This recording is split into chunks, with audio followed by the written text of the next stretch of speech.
అఖిలాండకోటి బ్రహ్మాండ నాయకుడు శ్రీ వెంకటేశ్వర స్వామి. తిరుమల శ్రీవారి గర్భాలయంలో పిల్లి తిరుగుతూ ఉంటుంది. అది స్వామివారి మాయాజాల పిల్లి అనుకుంటూ ఉంటారు. కానీ అది సాధారణ పిల్లి, అది పెంపుడు పిల్లి. ఎందుకంటే శ్రీవారి ఆలయంలో వంటశాలలు ఉన్నాయి. దానిలో పప్పులు, ఇతర ధాన్యాలు, నెయ్యి డబ్బాలు, నైవేద్యానికి సంబంధించిన వంట సామాగ్రి ఉన్నాయి. అందుకే ఎలుకలు ఎక్కువగా తిరుగుతూ ఉంటాయి. ఎలుకలను అదుపు చేసేటందుకు ఆలయ అర్చకులు పిల్లిని తెచ్చి పెంచుతున్నారు. కొన్ని సందర్భాలలో చెక్క డబ్బాలలో ఉంచిన స్వామివారి వస్త్రాలను కూడా కొరికేవి. అందుకే ఇప్పుడు ఇనుప డబ్బాలలో ఉంచుతున్నారు.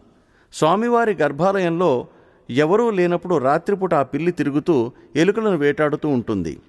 పిల్లి నిత్యము స్వామి సేవలో నిమగ్నమై ఉన్నది.